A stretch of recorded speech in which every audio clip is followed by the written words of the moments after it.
தற்போது காங்கிரஸ் கட்சியின் மூத்த தலைவர் பீட்டர் அல்போன்ஸ் செய்தியாளர்களை சந்திக்கிறார். கெடுப்பதற்காக ஏற்பாடு செய்யப்பட்ட இந்த வருமான வரித்துறை சிபிஐ நடவடிக்கைகளை காங்கிரஸ் கட்சி வன்மையாக கண்டிக்கிறது. இந்தியா முழுவதும் காங்கிரஸ் இல்லாத ஒரு பாரதத்தை உருவாக்க வேண்டும் என்று நினைக்கிற பாரதிய ஜனதா கட்சி காங்கிரஸ் கட்சியினுடைய மதிப்புமிக்க தலைவர்களினுடைய நற்பெயரை கெடுப்பதற்காக இதை போன்ற நடவடிக்கைகளில் ஏற்பட்டிருக்கிறது. திரு ப. சிதம்பரம் அவர்கள் ஏறக்குறைய 10 ஆண்டுகள் இந்த நாட்டின் நிதியமைச்சராக இருந்தவர்கள். ஆசியாவினுடைய மிகச்சிறந்த நிதியமைச்சர் என்கிற பெருமையை பெற்றவர். இன்றைக்கு உலகம் முழுவதும் ஏற்றுக்கொள்ளுகின்ற ஒரு பொருளாதார நிபுணர், சிறந்த வழக்கறிஞர்.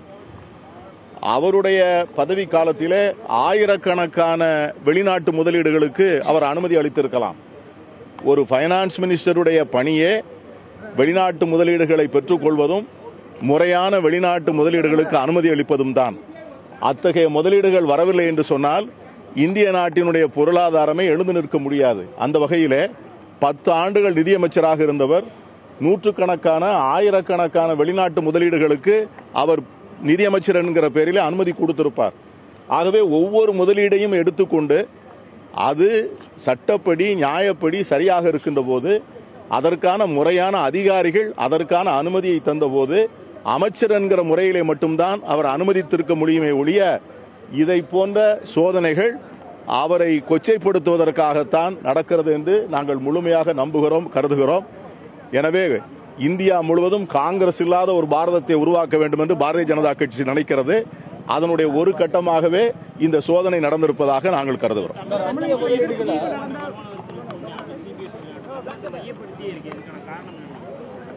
என்னை பொறுத்தவரை அரசியல் காரணங்களுக்காக, அரசியலிலே பல்வேறு விதமான காரியங்களை சாதித்துக் கொள்வதற்காக இதை போன்ற சோதனைகளை நடத்துகின்ற போது நாளைக்கு பாராளுமன்ற ஜனநாயகத்தினுடைய எதிர்காலமே கேள்விக்குறியாகிவிடும் என்பதை பற்றி தான் சுட்டிக்காட்ட விரும்புகிறேன்.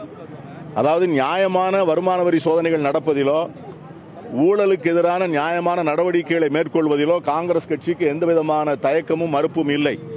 ஆனால் இதை போன்ற நடவடிக்கைகளை வைத்துக் கொண்டு அதற்றை பயன்படுத்தி அதற்கான ஆதாயம் தேடுவது என்பதை காங்கிரஸ் கட்சி கடுமையாக கண்டிக்கிறது. கடந்த ஆந்திராவில் கூட ஜெகன்மோகன் ரெட்டிக்கு என்னைக்கு பிரதமர் அனுமதி கொடுத்தார்? அவர் ஜனாதிபதியினுடைய குடியரசுத் தலைவர் தேர்தலிலே பாஜகவினுடைய வேட்பாளரை ஆதரிக்கிறேன் என்று அவர் சொன்ன பிறகுதான் பிரதமர் அவரை பார்த்திருக்கிறார். அதற்கு முன்னால் அவர் வீட்டில் எத்தனை முறை ரைடுகள் நடந்தது? ஆகவே ஒவ்வொரு முறையும் இதை போன்ற ரைடுகள் நடக்கின்ற போது அதற்கு பின்னாலே நடக்கின்ற காரியங்கள் நமக்கு சந்தேகங்களை தருகின்றன. அதை போல ஒரு வருமான வரி சோதனை அல்லது ஒரு சிபிஐ விசாரணை வைத்துக் கொண்டு காங்கிரசினுடைய மதிப்புமிக்க தலைவர்களை அச்சமுறுத்தலாம், பயமுறுத்தலாம் என்று நினைத்தால் நிச்சயமாக காங்கிரஸ் அதற்கு பயப்படாது, அச்சப்படாது. அதைத்தான் நான் சொல்கிறேன். இப்பொழுது நீங்க எப்படி ஜெகன்மோகன் ரெட்டி அவருடைய கடந்த ஒரு மாதத்திற்கு முன்னால் அவருடைய வீட்டிலே சிபிஐ ரைடு, வருமான வரித்துறை ரைடு, இன்று அவர் பிரதமரை போய் சந்திக்கிறார். குடியரசுத் தலைவர் தேர்தலிலே அவருக்கு நிபந்தனை இல்லாத ஆதரவு தெரிவிக்கிறார். இதை எப்படி ஏற்றுக்கொள்வது?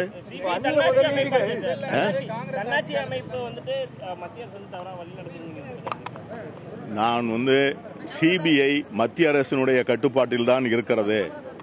இதை உச்சநீதிமன்றமே சொல்லி இருக்கிறது, பல முறை சொல்லி இருக்கிறது. ஆகவே சிபிஐ இதை போன்ற ஒரு நடவடிக்கைகளை மத்திய அரசினுடைய அரசியல் அனுமதி இல்லாமல் செய்யும் என்று நான் நம்பவில்லை. முன்னாள் மத்திய நிதியமைச்சர் ப. சிதம்பரம் வீட்டில் சிபிஐ அதிகாரிகள் சோதனை நடத்துவது குறித்து காங்கிரஸ் கட்சியை சேர்ந்த மூத்த தலைவர் பீட்டர் அல்போன்ஸ் செய்தியாளர்கள் மத்தியில் தெரிவித்த கருத்துக்களை பார்த்தோம். அவர் இதை போலவே இதை ஏற்கனவே ஏர்செல் மேக்சிஸ்கேலும் இதைத்தான் சொன்னார்கள். அவர் மிக தெளிவாக சொல்லியிருக்கிறார்கள். Foreign investment board is separately manned by the concern department secretaries. அந்த துறையினுடைய செயலாளர்கள் அவர்கள் எல்லோரும் ஒன்று சேர்ந்து அவர்கள் அனுமதித்து சட்டப்படி அனுமதிக்கலாம் என்று